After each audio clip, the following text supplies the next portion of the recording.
do it. This is how we do it. La la la la la. Sha la la la la. This is how we do it.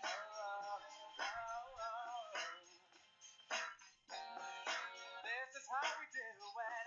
It's Friday night, and I feel alright. The party's here on the west side, so I reach for my 40 and I turn it up. Designated driver, take the keys to my truck. Hit the shop cause I'm faded. Honey's in the streets, say money, yo, we made it. It feels so good in my hood tonight. The summertime skirts and the guys ain't canine. All the gangbangers forgot about the drive-by. You gotta get your groove on before you go get paid. So Okay, Montel Jordan, this is how we do it. Yeah, that was the jam in 1995. Let me tell you, especially for folks out on the Leeward Coast, because he's singing about parties here on the West Side, right? So why am I playing that song? Because we're talking about how we do it. Yeah, we're talking about the brain and the nervous system, part three, and whatever you want to talk about. Whether it's reaching for a 40 or handing the keys to your designated driver or singing, dancing, whatever, we do it thanks to our brain and nervous system. Okay, so let's take a look at an overlook. All right, we've talked about the structure, we've talked about Phineas Gage, cerebral hemispheres, white and gray matter, brain divisions, neuroanatomy nomenclature, and so on and so forth. Next, we're going to have a neuroanatomy demonstration. This is about a 12-minute video or so from the University of Utah, where you get to actually see what a real brain looks like and the different structures and things like that. Then we're going to talk about various brain structures and functions in a little more detail. We'll talk about how the nervous system has been studied in the past and how it's being studied now through neuroimaging and brain manipulation techniques. Okay, so let's get started with the neuroanatomy demonstration.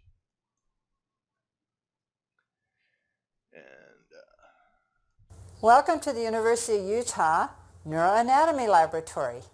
We're going to go inside and do some dissections of the brain and look at some of the important structures that are useful for understanding neurological principles and localization.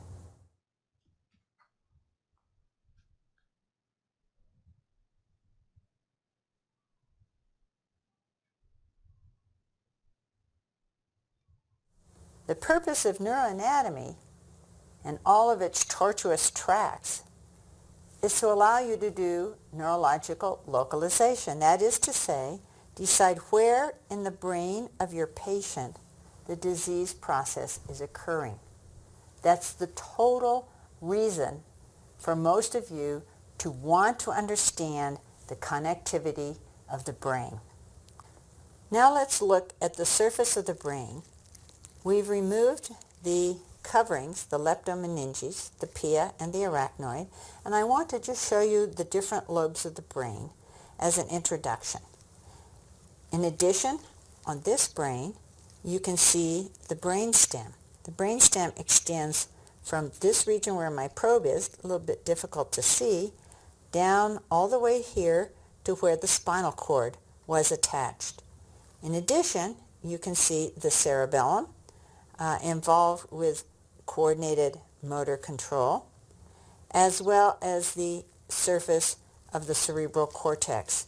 This is the ventral surface of the brain, and the most prominent feature here is the temporal lobe, which I am outlining.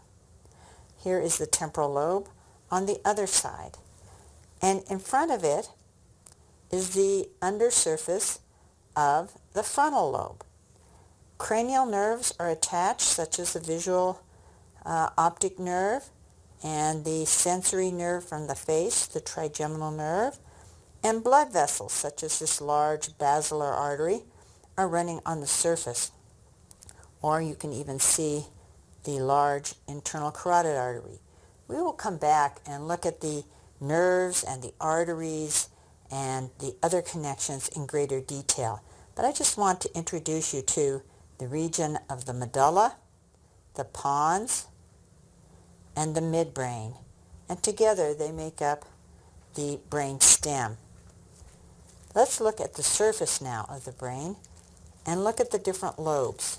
You already saw the inferior surface of the temporal lobe coming back to here, and we just kind of arbitrarily draw a line and say that this is approximately the end of the temporal lobe posteriorly and the tip of the temporal lobe anteriorly.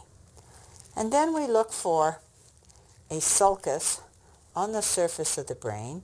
Sulci are these grooves, and the surface structures that are coiled are the gyri. So we have sulci and we have gyri. The gyri have names, but we're not going to learn most of them. However, this major sulcus, the central sulcus, because it runs from the midline all the way down to the lateral fissure, separating it from the temporal lobe, this central sulcus separates frontal lobe in front of it from parietal lobe behind it. And very interestingly, the cortex involved in voluntary movement is in front of the central sulcus, and the cortex involved with primary somatic sensation from your body is the gyrus behind the central sulcus. So this is frontal lobe, this is parietal lobe, this is motor cortex in general, and this is sensory cortex in general. So we're just getting our bearings. The frontal lobe is further sort of divided, and it's hard to see the distinction, but this band along here is the superior frontal gyrus. Then we have the middle frontal gyrus and the inferior frontal gyrus. The motor cortex in front of this precentral gyrus, as we call it, because it's in front of the central sulcus, is an area involved in the left hemisphere, which we're looking at, with the production of speech.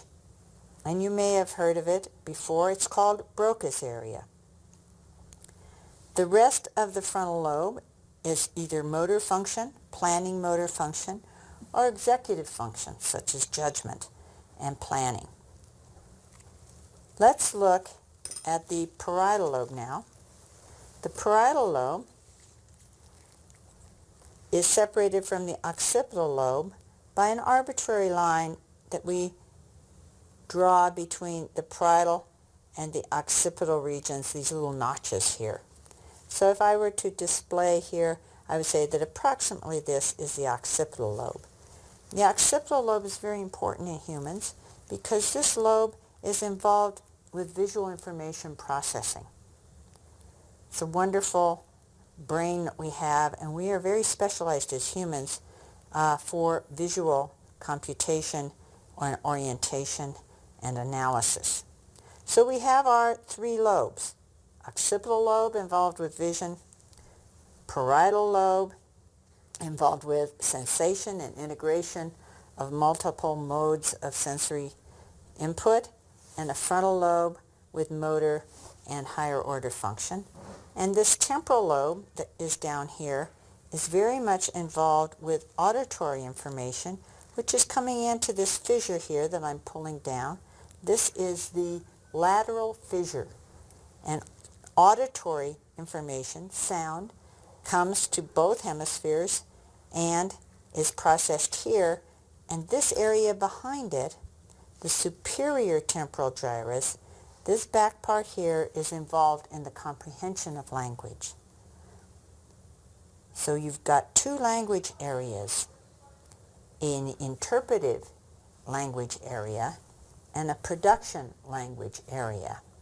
And when we study the consequences of cerebral stroke, we'll see that some strokes can knock out one area and you'll have problems producing intelligible speech, while other areas leave you hearing perfectly fine but not understanding what you're hearing, and other lesions or damaging strokes that involve all of this area can leave you with a large deficit, which we call global aphasia.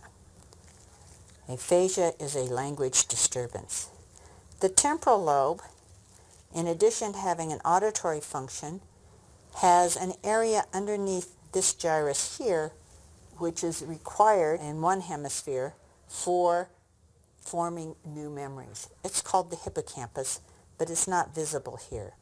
So temporal lobe, auditory and new memories, occipital lobe, visual information, processing and recognition, parietal lobe, somatic sensation from the face and the body, frontal lobe, motor execution voluntarily, planning and execution of appropriate judgment and actions. The two hemispheres are not identical, and later we'll talk about special localizations between the hemispheres, but right now I just want to point to the fact that the two hemispheres are held together by a large band of fibers called the corpus callosum. What I have here is a coronal section through the brain. What we've done is we've taken our brain and we've sliced it like through this way, and so this is called a coronal or frontal section. And I'm going to rest it here so that you can see the internal structure of the brain. We'll deal with these in more detail, but right now you can see that those gyri that we were looking at and the sulci, the dips in between, can be easily distinguished. And the gyri are covered with a nice layer, beige in color, and that is your gray matter, as we say, of the cerebral cortex. Maybe we should have called it beige matter. And beneath it is a lighter area, which we call the white matter.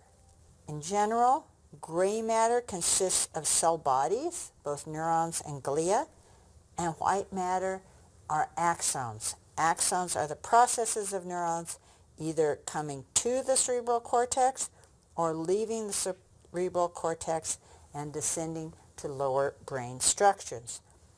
An example of white matter here is this band of fibers called the corpus callosum.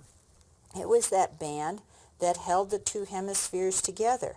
When we were looking down through that interhemispheric fissure, at the base of that was this band of white matter connecting similar areas or homotopic areas of one hemisphere with the other. And this is a way that the right and the left hemispheres can communicate. In addition, they can communicate through structures like this deep area. You notice it's beige, so it's mainly cell bodies. A deep structure called the thalamus. And here we can see the temporal lobe that we were looking at on the surface.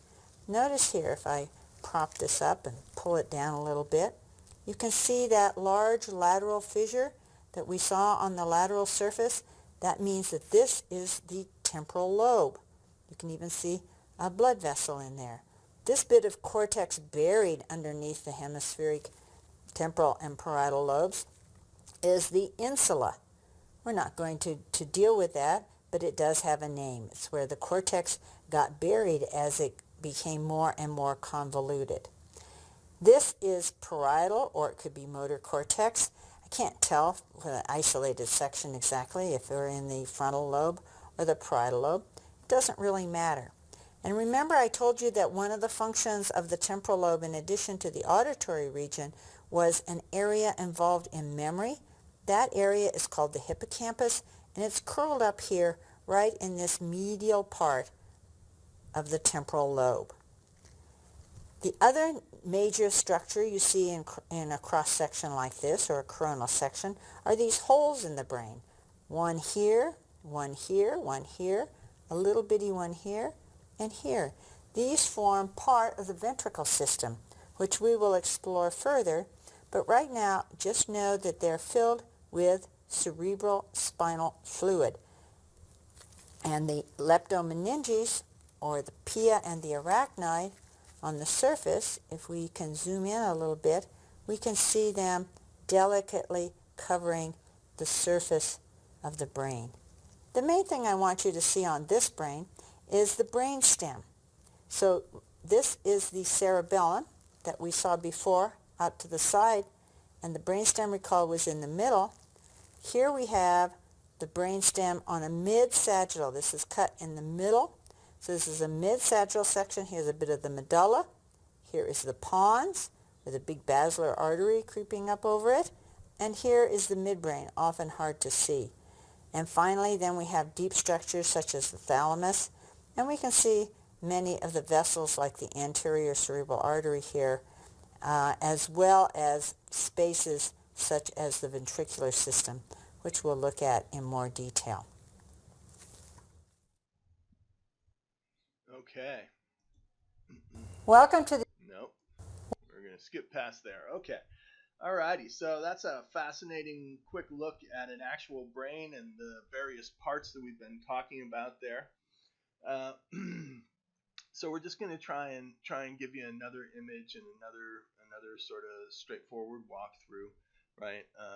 You want to make sure that you understand the primary motor area, primary somatosensory area, and those sorts of things. So, this image should help you. I think it gives you a lot more detail than those images in your textbook. But what she was showing us is how the brain is divided by function. Yeah, we can see that specific functions are located in specific areas. For example, visual recognition and such. This is our visual cortex back here in the occipital lobe. Yeah. Part of the complexity about our brain is that not everything that we do visually is done just in this one area, and that's why it's called the primary visual area, but it's not called the only visual area, right? Look, right next to it in green, we have the visual association area. That's this section here. Yeah. And what does that mean? Well, that means that the things that we see, we need to be able to access memories and compare them, right? Recognition only occurs because we're able to match a pattern with a previous pattern, whether it's a face or a sound, or whether it's a song or whatever, right? Number versus a letter, all that other stuff. We have to have a memory for us to be able to recognize, right? So we have that visual association area, but then we also have a lot of other things like meaning, right? We need to understand what the meaning of the image that we're seeing. Yeah. So is the image that we're seeing something that is healthy for us? Is it something that is threatening to us? Is it something that we want to approach, like a piece of food or something? Is it something that we want to avoid, like an angry dog? All that kind of stuff, right? So it's not just a question of being able to recognize an image, right, and understand what that image is. It's also, what do we do with that image? How do we respond? Yeah.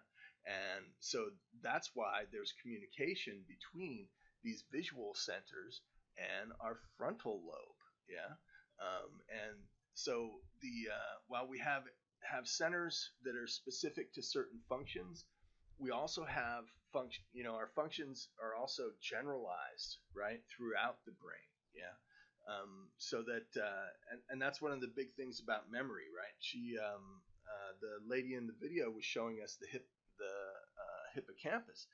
That's important for creating new memory, for encoding memory, but that's not where all memories are stored. Yeah, if you take out the hippocampus, people can't create new memories, but they can still access memories from the past. Yeah. Memories are stored throughout the brain. Yeah. And so when we experience a memory, when we try and remember, like, for example, what was our favorite birthday or whatever, you want to remember what the previous psychology class you had or whatever. Yeah. What we're doing is we're reconstructing. Yeah. We're pulling from the different parts of our brain that have the different aspects of the information that we had and reconstructing that memory, right? That's why that's why we can use, for example, methylene dioxymethamphetamine, or MDMA, also called ecstasy. We can use that to help people who have post-traumatic stress disorder, right? PTSD. Post-traumatic stress disorder is basically a problem of memory. Yeah, when someone's been in a situation in which they felt their life was in danger, they felt they were going to die, right? Our processing gets way speeded up, and we start encoding memories to last a lifetime because we don't want to forget, right? Part of the reason why we're alive now is because our ancestors were able to recognize, hey, that's the thing that ate Thag. We better get out of here before it eats one of us, right? So the problem is, though, that sometimes those memories are encoded so strongly, and they overwhelm the brain. They overwhelm our ability to keep them set aside until the next time we need them. And that's what PTSD is. It's these constant intrusive experiences of these memories. These memories are being shoved into our conscious awareness, as part of a survival thing. Don't forget, don't forget, don't forget. But we can't, that doesn't allow us to function better, now that we're back from the battle, or we're no longer, in that violent situation or whatever. We need to be able to go on with our life. So when we use MDMA, to help people with PTSD, what's happening is they're reconstructing these memories, but they're no longer having the emotional salience that they initially had. Yeah, and so what that means then is that after they remember these extremely painful, frightening memories, they then get re-encoded, but they get encoded with a different emotional flavor, a different emotional tone. It's not a sense of life or death anymore, right? And that's the therapeutic factor of MDMA for people with PTSD. And that's what's so amazing about memory is, we're not playing a videotape. We're not accessing specific, actual, recordings of what happened, right? This is bits of information, pieces that of our cerebral cortex that fire together in a certain pattern to produce a memory, right?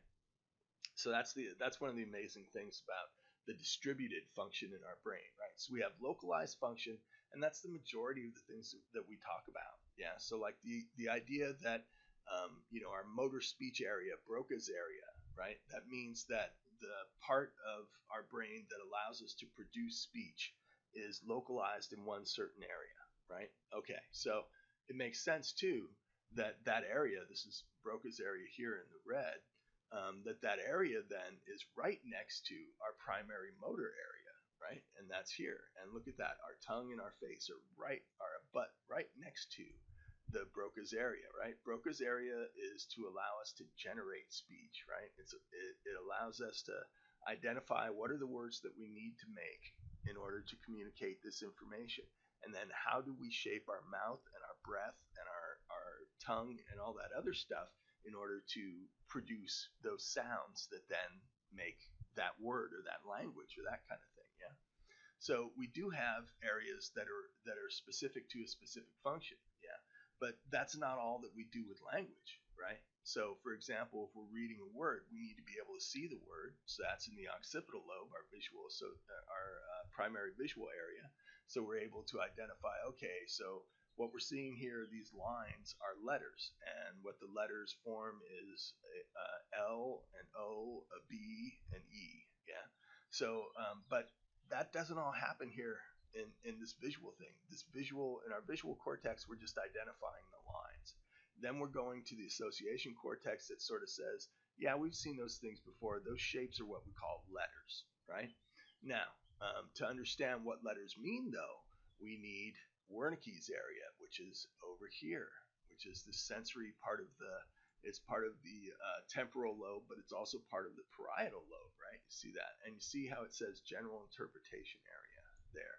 And what that means is it's telling us that line, because that line is is with a bunch of other letters, that line means it's an L, right? So like, I'm talking about this word here, lobe, for occipital lobe, right? So that's just a line though, right? That's just the L there, if we don't have anything else around it, if we don't have any other letters near it, it just looks like a line. Yeah, but we have the other letters. We understand there's an association here. So when we see a line next to other letters, we have to already identify, well, if it's a broken line with a little dot on top, it's an I. If it's just a straight line, then it's an L. Yeah. Okay, so we're understanding, okay, that word is lobe. Yeah. And what does it relate to and all that other stuff, right? So we've got other important areas here, like we've talked about. Here, this is the central sulcus, right? And it divides the parietal lobe and the frontal lobe, yeah? And I'm drawing this red line down it here. Okay, and so what that divides then also is our motor cortex and our sensory cortex, right? So our frontal lobe not only has all those important areas for thinking and all that, and judgment and reason and all that kind of stuff, but it also includes our motor cortex, yeah, and that's the part of the brain. That's the areas where we develop the commands to have our hands move and our mouth move and our legs move and all that other stuff, yeah. And then behind the central sulcus, along this strip here, is the somatosensory strip or somatosensory cortex, yeah. And why does that matter? This is feeling, yeah. So, for example, say we stick out our tongue and say we make a mistake, and a friend of us says, "Hey, try this hot sauce," right? And so we take a toothpick and stick it in the hot sauce, and then touch that toothpick to our tongue. We're not necessarily going to taste very much, but we're going to have an automatic reaction. Yeah, all the heat sensors are going to go off in our taste buds, and we're going to have if it's a hot enough sauce, we're going to have a very strong reaction to it, and that's happening to us on that sensory thing, right? And then of course, the idea that, wow, I need to grab this glass of milk and drink it and such, that all comes from our motor cortex, yeah. So incoming sensory is behind the central sulcus. It's in the parietal lobe. That's our primary somatosensory area, yeah. And then we also want to note too, somatosensory association area, right? We have these association areas that help us to make sense of what's going on, yeah. So I get this hot burning sensation on my tongue that then uses the association area to say, has this ever happened to us before? Right? Oh yeah, that one time when I bit into a burning charcoal briquette or whatever, right? Yeah. Hopefully you've never done that, but so what else have we got here? Okay, let's look down here on let's move on to, let's talk about how do all these parts then work together in order to produce behavior or one thing or another. We're going to talk about reading words aloud. Okay, so let's say that we want to read a word aloud, right? So whatever word, let's choose reading, R-E-A-D-I-N-G, right? Okay, so I just read it aloud. I just read the letters and the word says reading, okay? So very quickly, but let's break that down. What happens is I'm looking at the word, and that's information coming into my primary visual cortex. That's number one, right? And so my visual cortex is recognizing, okay, we've got dark lines, and they form these certain shapes, right? And that's all that our visual cortex does. We need the association cortex and that sort of stuff over here in the angular gyrus, right? Those association areas in this visual association area to help us to get the sense that these lines are meaningful and that they form letters, yeah. Now in Wernicke's area, and this is the receptive speech, right? Or I'm sorry, this is Wernicke's area, this red area here, yeah. And so this is where that information goes. We identify that we're seeing lines. Those lines then we recognize as letters. We can put those letters together. That's what Wernicke's area does for us. It says these letters go together to form the word reading, yeah. And so now we understand. We see a word here, and we've understood what the word means, and that word means that we're identifying letters in a language and understanding it, right? So now we want to say it aloud, yeah. And the auditory cortex is what's helping us to helps Wernicke's to process that information and that sort of thing, and also helps it to organize the information that it then sends to Broca's area, right? So now we've seen the letters, we've recognized them as letters, we've identified that as a word, and now we want to express that verbally, right? We want to produce a word now that corresponds to the letters that we're looking at. And that's where Broca's area comes in, yeah? So we have this information first that tells us what it is, yeah? Now we have to be able to express what it is. So Broca's area helps us to generate the commands, right? And this isn't really conscious. Yeah, we don't have to think about where do I need to put my tongue against my teeth for this letter or that letter or whatever. It just comes. Yeah. So it's an automatic process basically that Broca's area helps us to do, is to form these meaningful groups of sounds that become words, right?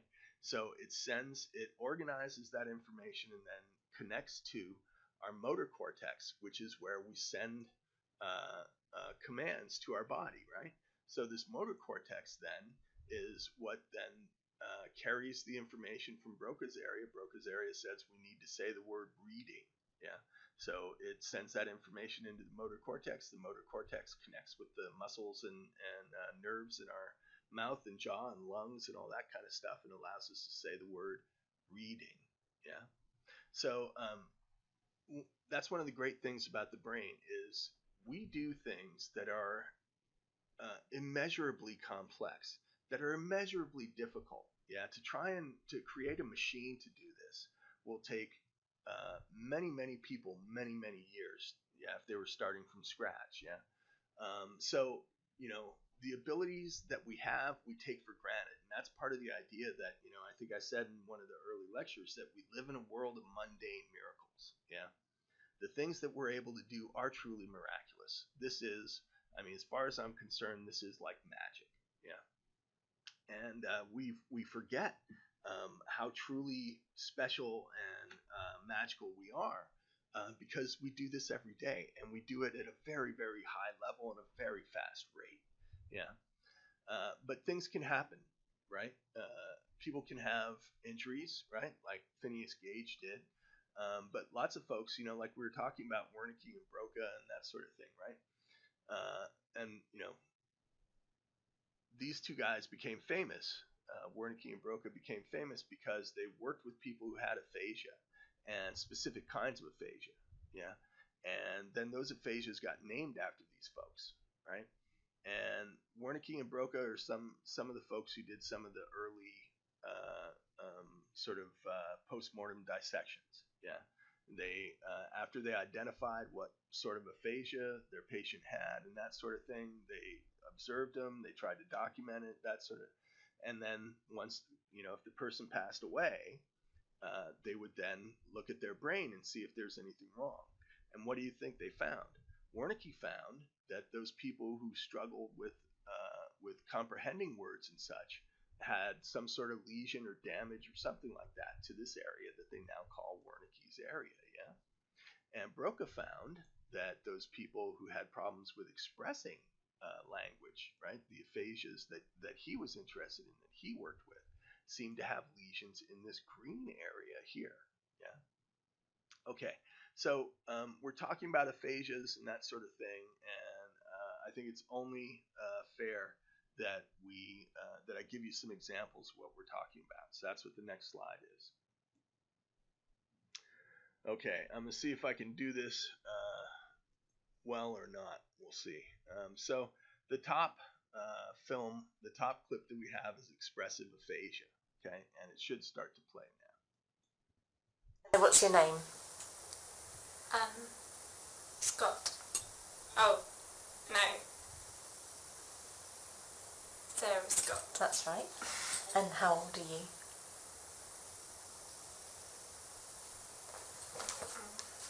I can't. Try. I can't. You're 19. 19. Yeah. And what happened to you? Stroke. School and English class. Okay. And I book and I read it aloud. But I can't because stroke. And what happened after the stroke with your speech? Well, I can't. What do you do now? Every day? Oh, speech, then the speech. Therapy? Yeah. Okay. And also riding. Riding what?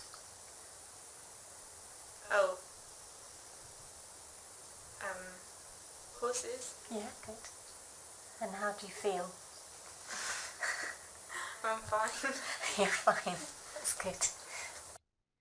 Okay, and so that was expressive aphasia, yeah, or Broca's aphasia. And so you'll notice she understood the questions, yeah. She didn't have a problem with that, but you could see that she really struggled with words and finding the right words to say and those sorts of things, right? So she had very choppy speech, and it was kind of filled with holes, right? The next video that we're going to see, and I hope I can make this, I hope this works right, is fluent aphasia or Wernicke's aphasia. Yeah. Now Wernicke's aphasia here is he's not going to have a problem with producing speech. He's going to be very fluent in speaking, but the words that he speaks are kind of jumbled together, and there's not a lot of meaning to those words. Yeah. So but still, one of the difficulties, we're going beyond Wernicke's and Broca's area, right? We're starting to understand that there's a lot more going on besides just these little areas. But this is worthwhile just to give you a sense for these two different kinds of aphasia. So let's see if I can make this work.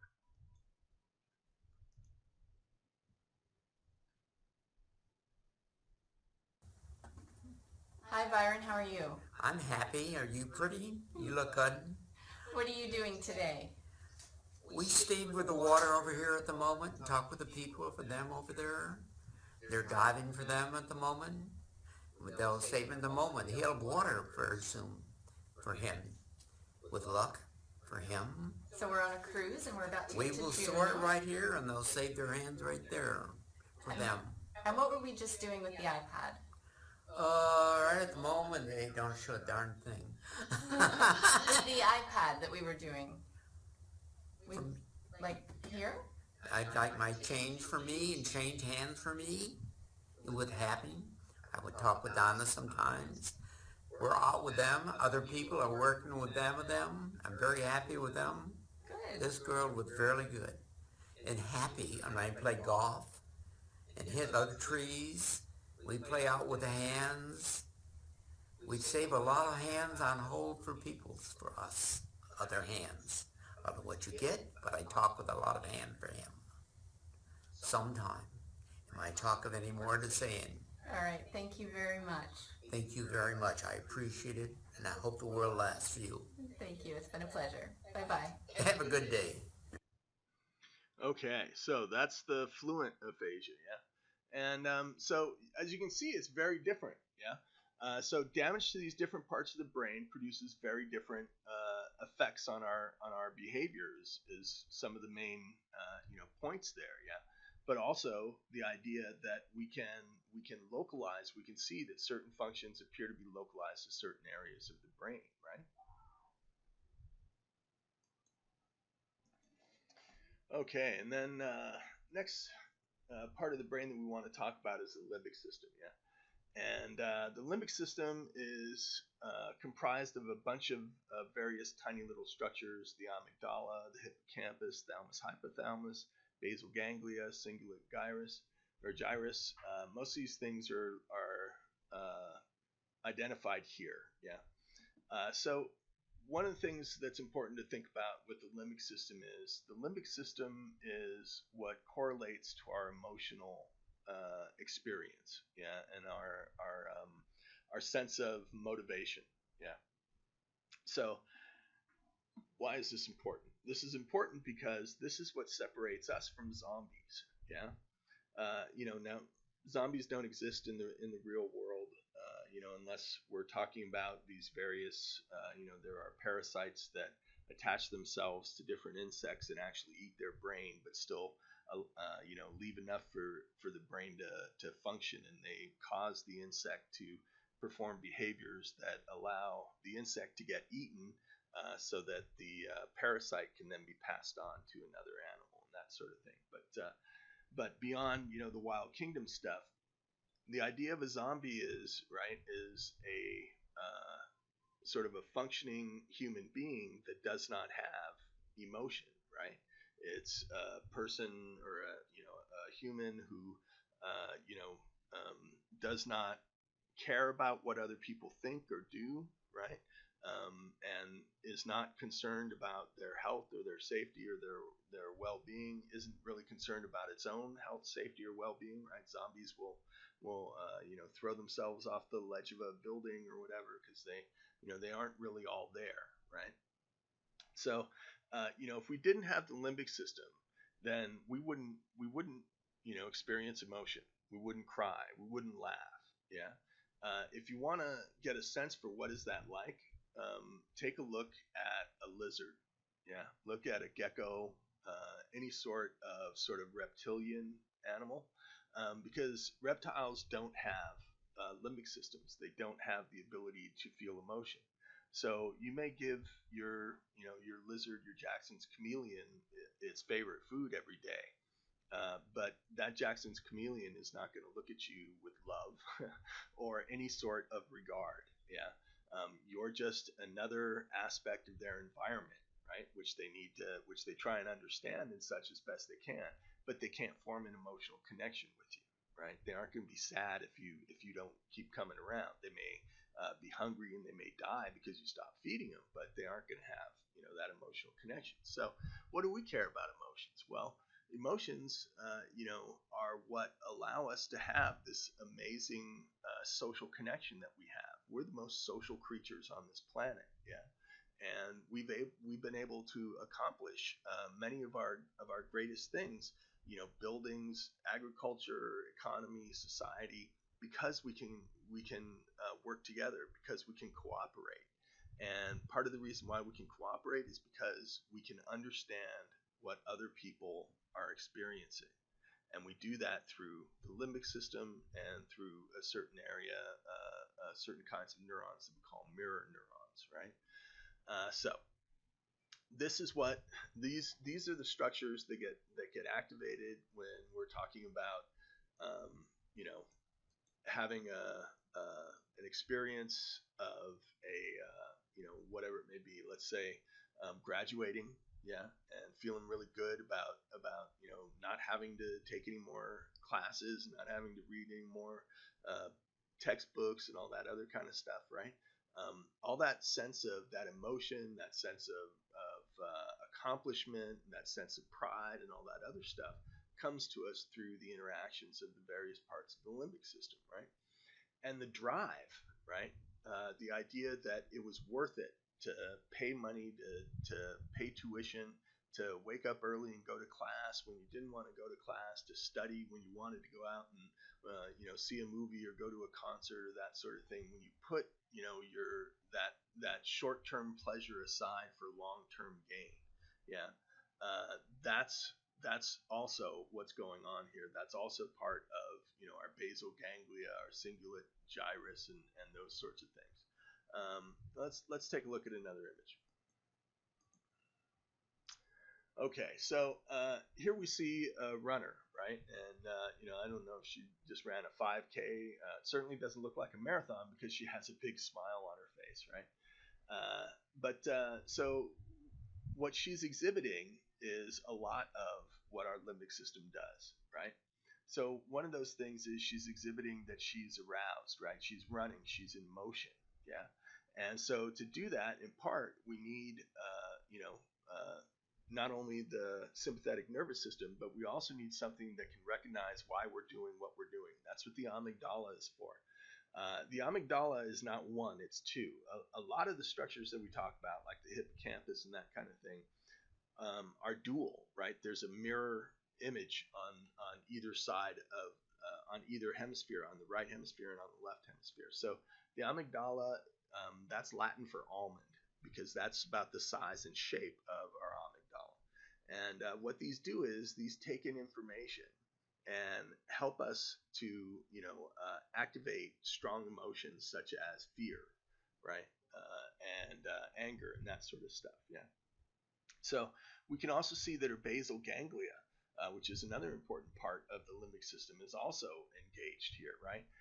That's for movement and coordination. Yeah. So her ability to run and to perform, to continue running and to not fall down and that sort of thing, is all part of the basal ganglia. Yeah. she is obviously concentrating on the running, but she's doing other stuff, right? She's listening to music, she's waving the peace sign and that kind of thing, right? So she's able to do all these things all at once, yeah.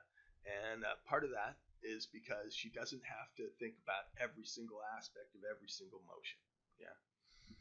Then we have the cingulate gyrus, and the cingulate gyrus is the area of the limbic system that's just above the corpus callosum, that band of fibers that connects the two hemispheres. Yeah, and what it does is it coordinates our sensory input with our emotional memories. Yeah, and this allows us to create emotional memories and to regulate our behavior. Yeah, so what this is doing is she's probably seeing the finish line, right? So she's smiling. She knows people are watching her, that sort of thing, and she's trying to demonstrate. Well, I don't know what she's trying to demonstrate, but she's showing that she's happy.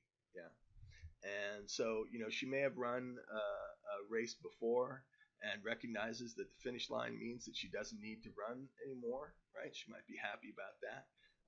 She might be happy about, hey, I finished in a quicker time than I've ever finished before, whatever that may be. Yeah.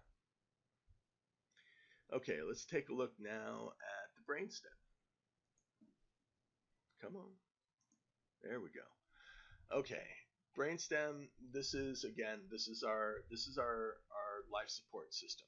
Yeah, and we can talk about the structure of the brainstem. It's got the medulla, the pons, the midbrain, yeah, and the diencephalon. Yeah.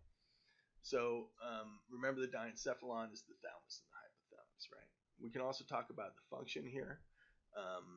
The midbrain allows us to, it helps with our respiration. The reason why we breathe in and out. It helps our heartbeat. It basically helps to control our heartbeat so our heart continues to beat. But it also does things like our eating. Yeah. So like when you get hungry and how much you eat and that sort of stuff, a lot of it comes from the brainstem. Also our sleep-wake cycle. Yeah. If you're having problems with insomnia and such, that's often thanks to areas in your brainstem. And then, of course, growth hormonal behaviors and such are also driven by our brainstem. Yeah. So what's what is it that I want to say about the brainstem? Okay, so let's say someone gets into an accident. Yeah, if the person's brainstem is damaged and it can't function, then they're considered brain dead. Yeah, the rest of the brain may be untouched, right? But if the brainstem itself is damaged and cannot function, then the person is not considered to be alive anymore, right? Typically what happens is the damage occurs and they get to the hospital and they put them on a respirator and all that other stuff to see if they will come back. And then they also do their neuroimaging to try and see what sort of damage has occurred and how bad it is and that sort of thing. And then once they get a sense that, wow, there's severe damage to the brainstem and, it's not going to come back, then even though that person is, still, their hair is growing, their fingernails are growing, and that sort of thing, they're in what's considered to be a vegetative state. Vegetative means that the rest of the brain isn't allowed to function. Yeah. So they can't move their arms and legs. They can't do any of that other stuff because that brainstem function has been knocked out, right? Okay, so another thing to talk about too is remember how I said that the area postrema is in the medulla oblongata, right? And that's that area that doesn't have any of the blood-brain barrier, right? Let's take a look at this next slide here. So this shows you level of impairment versus alcohol concentration, right? So people who drink alcohol like to have a couple of drinks after they get home from work or whatever, a couple of drinks to relax when they go fishing or that sort of thing. It's all good, right? People enjoy themselves, they relax a little bit. But what a lot of people don't understand,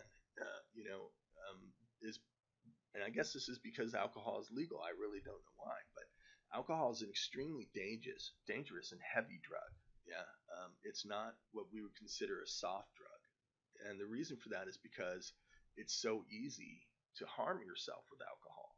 Yeah, especially if you don't have any tolerance for it, right?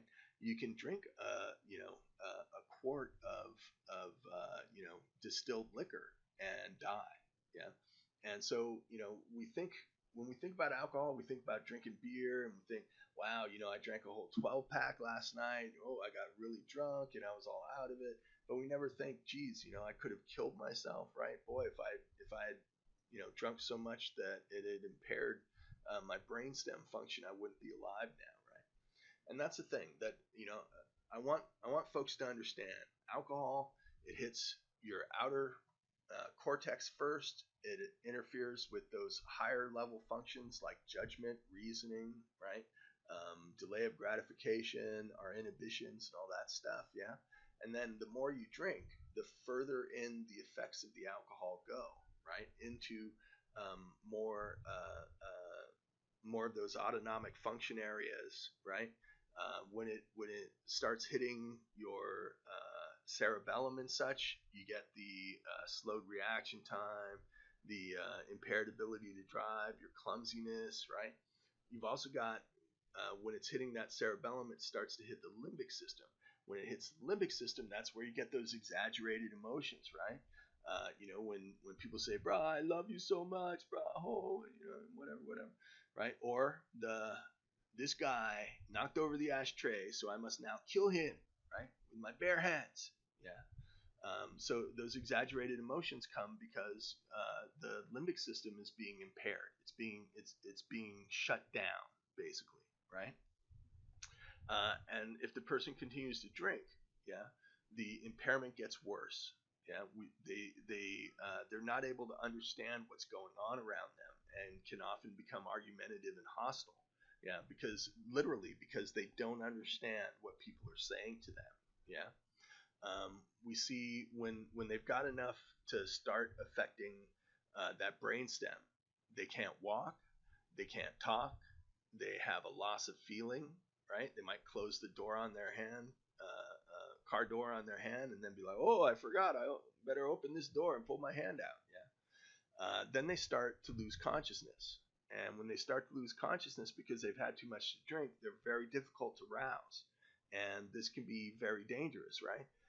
Even if they haven't drunk enough to cause coma, to cause death from alcohol poisoning, when someone's had enough alcohol to cause them to become unconscious, they can die because they can aspirate their own vomit, right? If they fall asleep and they're lying on their back and they vomit,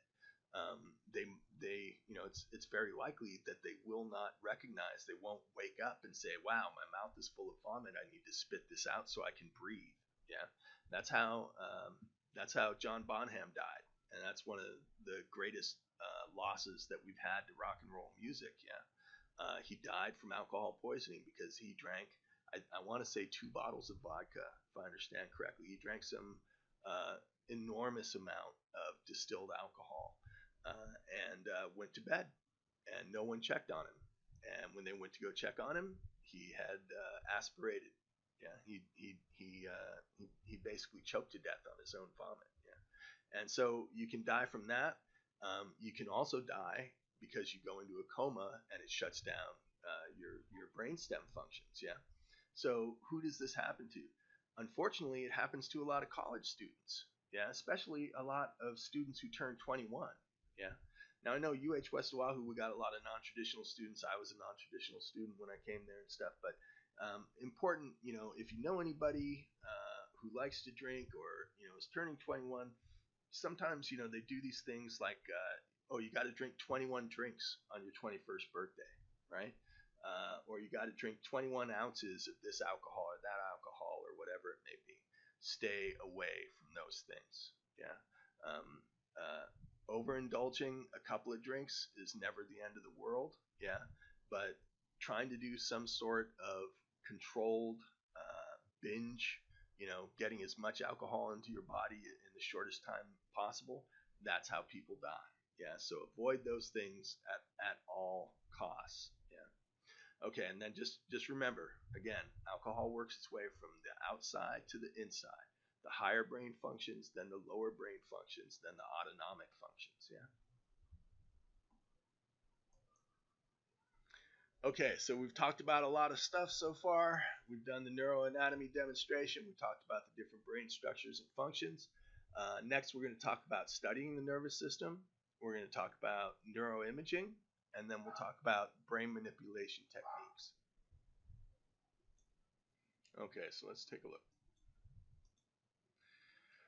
Alrighty, so with early brain study, some of the earliest efforts in the modern age were what is called phrenology. And as you can see in this image here, you see the different parts of the skull are, the words like in the yellow, moral, right? And then the top, veneration, benevolence. Yeah.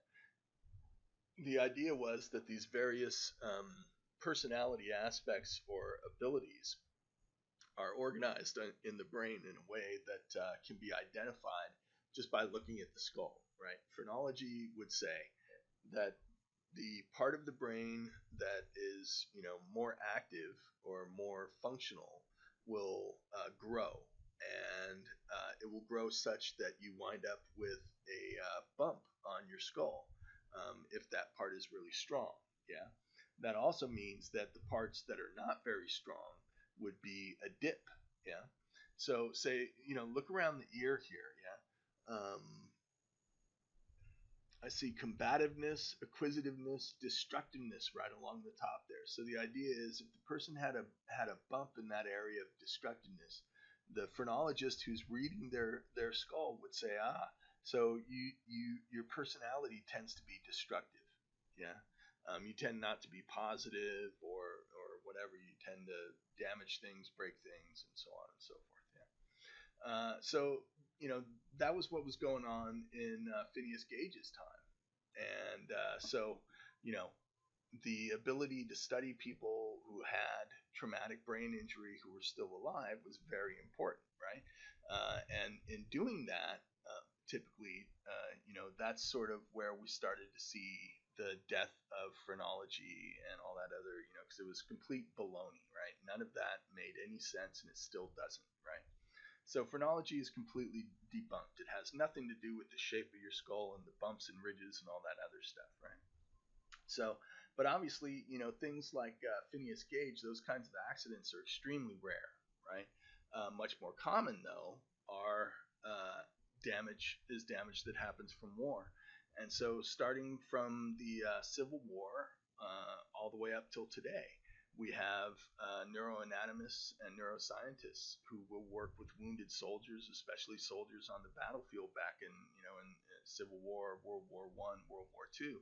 They'd be there when they'd bring these folks in, and the people would have severe head trauma and different things going on, and they do their best to try and respectfully not to hurt them or anything like that, but to be able to look at and interact with the brain tissue that was exposed, and hopefully the person was still conscious and they'd be able to to talk about what they experienced and that kind of thing, right?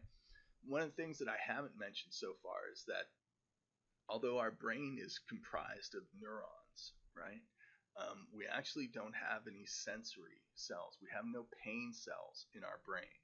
So, you can poke the brain with a sharp stick all you want, and the person's not going to feel any pain. Yeah. You can put an electrical pulse in there, and the person, unless you put it in the sensory area for pain, the person isn't going to feel anything. Yeah. So, so working with people who are still alive after they were wounded is an important area, was an important aspect of being able to study the brain. And then, of course, the post-mortem dissection, right?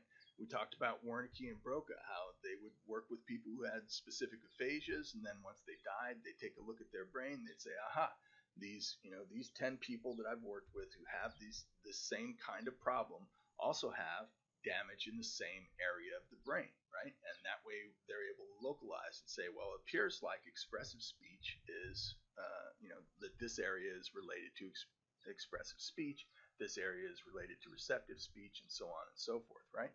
And we still do post-mortem dissections. That's what the neuroanatomy demonstration was. Yeah, we still do those dissections where we use it to teach. We also use it to understand the brain.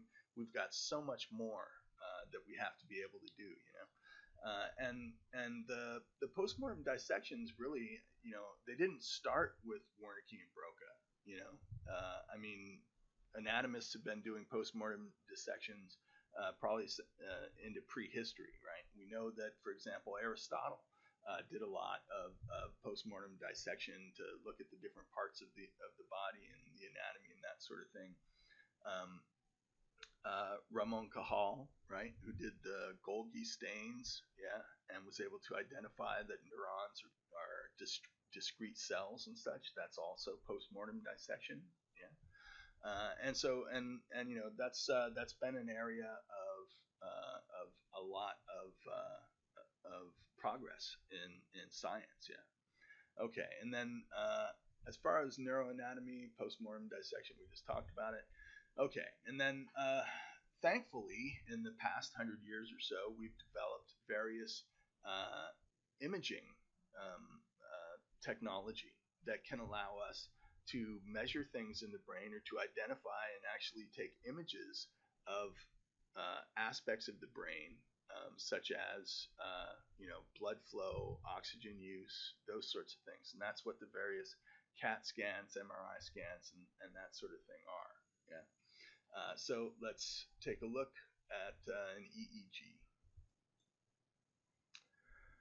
An EEG, or electroencephalogram, is a measurement of electrical activity in the brain, right? So here's a gentleman. He looks kind of like that guy from American Chopper, Mikey from American Chopper. But so you can see he's got a bunch of stuff stuck to his face and his head, right? Those are electrodes. They're there to measure electrical pulses that are happening in the brain, right?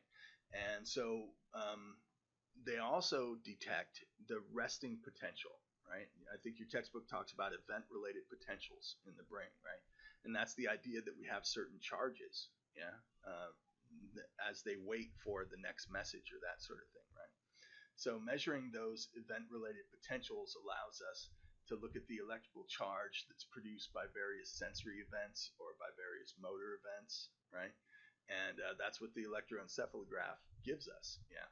So when we look at an electroencephalograph, what we get is a graph that looks kind of like a seismograph, right? It's a line with a bunch of ups and downs on it, right? And so this gives us a lot of understanding of what's happening at any certain moment. So that's what we call temporal resolution. So we can see, oh, there was a lot of firing in the motor area when the person was sweeping the floor, right? So that gives us an idea of what's happening at that exact time, but it doesn't give us very good spatial resolution. It doesn't tell us where the firing stops and where it ends in terms of parts of the brain, right? So, you know, it won't help us to say, so what specific parts of the brain were firing while the person was sweeping the floor? It just tells us that parts of the brain were firing more than they were without the behavior. Yeah. So that gives us, you know, our good temporal resolution. Temporal means time, right? So it tells us something's happening in the brain at the same time as that behavior. Yeah. But it doesn't give us that good spatial resolution, which tells us where it's happening in the brain. Okay. So remember, temporal resolution is time. Spatial resolution is where, place. Yeah. Oops, I snuck past it. Okay, computerized axial tomography, or CAT scans. Yeah, CAT scans are and MRIs basically. They both look at structure. Yeah, they're great because they're non-invasive. Yeah, and as you can see here, this lady's about to go into an MRI, and they've got a big facial cage that goes over them and that kind of thing. But the idea is for a CAT scan, computerized axial tomography, it's using X-rays. Yeah, and so what it's doing is it's beaming these X-rays into the brain and sending back, you know, the various structures are sending back different wavelengths. Yeah, so you can actually see the inside of the brain, right? But what you get basically is an X-ray. Yeah, so that's fine for limited use, but it doesn't give us the stuff, for example, that an MRI would give us, right? MRI does the same thing. It captures pictures of the brain But instead of using X-rays, it uses magnets, uses magnetic energy, right? And that's one of the reasons why you can't have anything metal when you're inside an MRI room. It'll get sucked into the MRI machine. It can damage people and all that other stuff. Yeah. So we can use an MRI again to show us structure of the brain, right? And an MRI can also show us blood flow. Yeah. Like a positron emission topography can or PET scan can. But what it doesn't do very well is that temporal resolution. It takes a few minutes for us to form an image of the brain using an MRI machine. So, if we're asking someone, read these words aloud, and we're using an MRI, we're not, even though we're scanning them at the time that they are reading the words aloud, it still takes several minutes for that scan to complete. So we aren't able to identify specifically which word was happening at the time when that scan actually occurred, right? So that's a problem. Yeah, it gives us an area, it gives us where, but it doesn't give us when necessarily.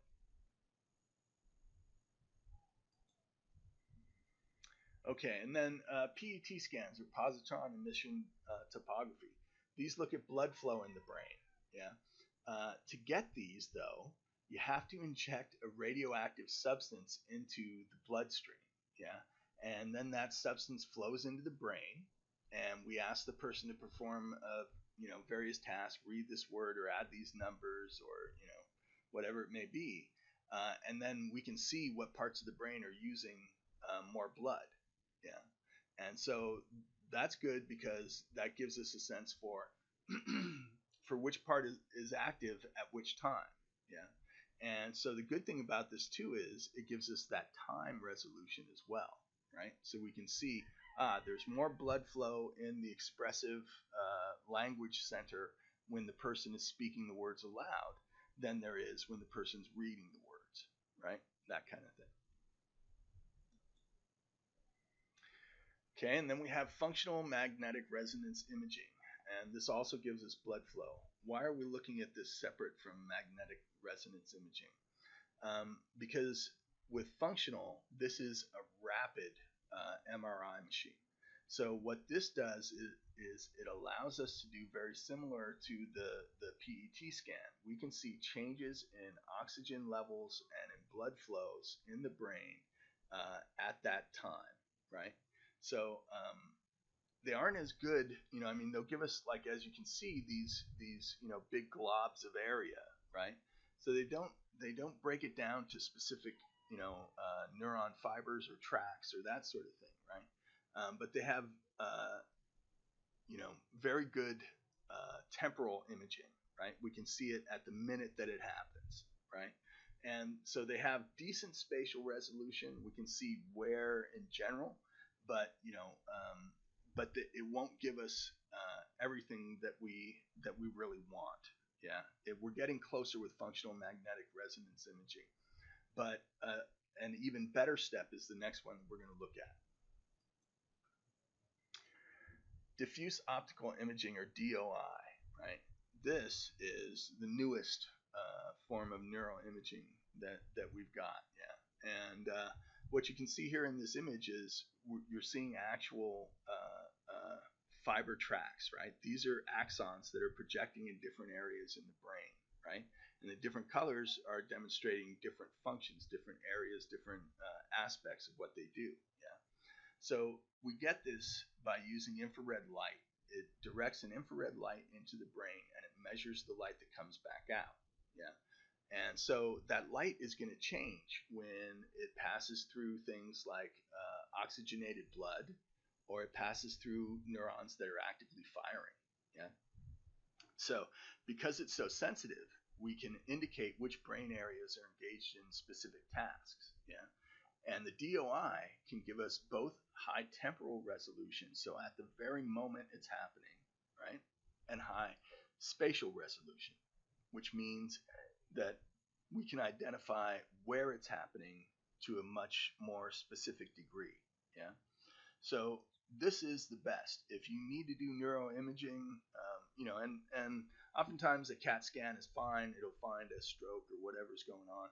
But, if you are a neuroanatomist or a researcher and you want to do brain scans and you want to identify what's happening when a person is exhibiting this behavior or doing this or that behavior, we want to use the DOI. It gives us both spatial and temporal resolution, whereas the other kinds of neuroimaging typically can provide one or the other. Yeah, and even if they do both, they don't do it very well. Okay. All right. So let's look at brain manipulation techniques. Okay. So we also study animals, right? And one of the things that we do with animals, unfortunately, is lesions and ablations, where they will go in and actually damage a rat's brain or a cat's brain or a dog's brain. They try and work with the lowest level of life possible, right?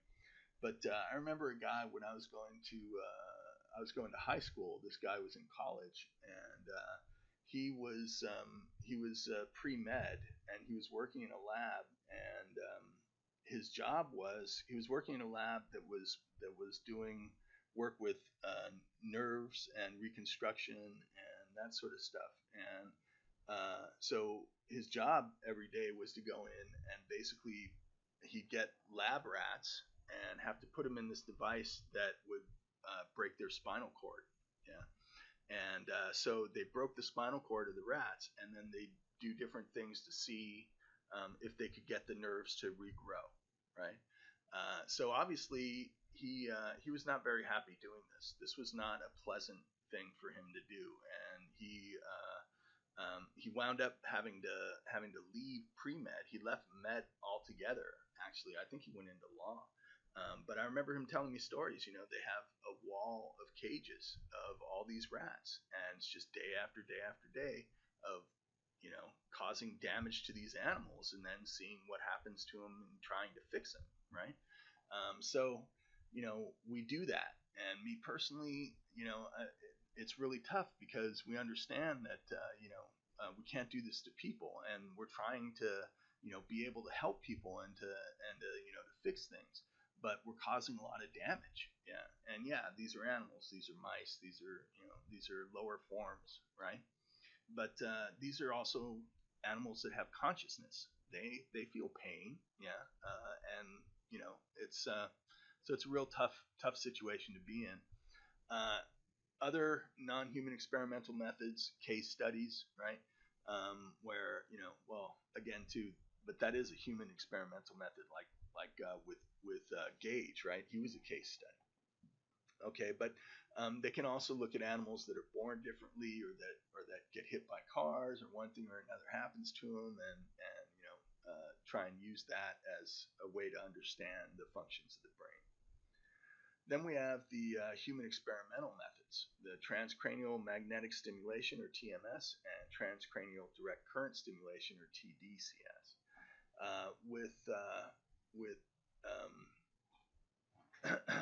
With transcranial magnetic stimulation, it's funny.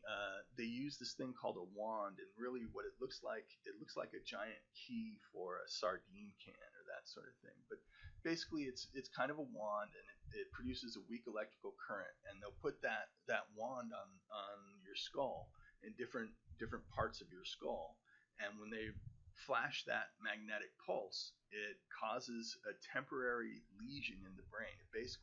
It doesn't actually cause any damage, but it interrupts the communication of the neurons directly underneath, right? So then they can see what happens, right? Like they can stop you from being able to touch your finger to your nose by pushing that transcranial magnetic stimulation on your motor cortex, right? And it'll cause your arm to jerk about and that sort of thing. You won't be able to get your finger directly on the tip of your nose, right? So this allows us to study the brain without damaging it, right? They're also looking at transcranial magnetic stimulation as a therapy for various things, right? They're looking at it for depression, for one, because again, this is a way of sort of electrically stimulating the brain, and we don't even know exactly what we're doing here, but we've used electroconvulsive therapy, right, for people with severe mental illness, with catatonia and that sort of thing. And I've personally seen, witnessed someone who for 2 years would not speak, would not react, would just basically, they would just stay where you put them. If you put them on a couch, they would sit there on that couch and drool until you moved them from that couch to someplace else. Yeah. So we tried all kinds of. This was working in a hospital. I guess I can't really say the name of the hospital because I can't give too much information away. But basically, after everything else was tried, they finally decided to do electroconvulsive therapy with this person. And the person, I think, I want to say it was something like 10 sessions, 10 separate times that they would go in and have a seizure basically caused by this electrical stimulation. Yeah. Many people confuse electroconvulsive therapy with lobotomy, and it's nowhere near the same. Lobotomy is a terrible surgical procedure that is no longer done. Electroconvulsive therapy is actually nowhere near as damaging as media and movies might make it out to be. So this individual, they went through the ECT, and they slowly started to show reactions to stimulus and things like that. They started moving on their own. They started talking on their own. Yeah. And here's the thing: the last time I saw that person, they were not in the hospital. Yeah. Last time I saw that person, they were shopping at the store by themselves. They came up to me and they recognized me. They knew my name, and they said, "I want to tell you, thank you so much for everything you guys did for me. I'm living on my own. I have an intimate relationship now, and I'm going to get married next year." Yeah. So that is amazing. That's another mundane miracle, yeah, that we don't even recognize is, something that changed that person's life. Yeah. What happened? How did we do that? We don't even know. Yeah. We just know it works. And that's one of the scary things about mental health and treatment and that sort of thing is there's a lot of stuff that they do because it seems to have an effect, but not because, well, we know that this will affect that, and that is what's causing the problem, and so on and so forth. Yeah. So, it's we've got a long way to go to understanding these various, the functions of the brain and how we're able to interact with them. Yeah. Okay, and that'll do it for the final lecture in this series. So we're POW with the lectures. You've got the rest of the week. Don't forget, you've got 3 things that are due this week. Yeah, you've got a discussion topic, and the discussion is choose one of the discussion questions that I've listed on the discussion board and respond to it. And here's the 3 questions that are listed on the discussion board. So you can choose one of those that makes the most sense to you or that you find the most interesting, and answer that question. Make sure it's at least 150 words, it's complete sentences, good grammar, all that kind of stuff. Yeah. And then you've also got reaction paper 1 that's due on Friday. It's on the brain with David Eagleman, What is Reality? And you've got a link in the syllabus textbook and lectures page. And then the third thing you have to do is to complete quiz 2. Quiz 2 is on chapters 2 and 3 only. It's on the brain and neurons, and it will be open all day on Friday until 11:55 p.m. Okay? If you have any questions about this lecture or anything in the textbook, if you have a question about the reaction paper, discussion topic, the quiz, anything, please reach out, contact me. I'm happy to discuss this stuff. Happy to explain things in greater detail, whatever you need. Yeah? Okay. Until the next set of lectures, a hui ho.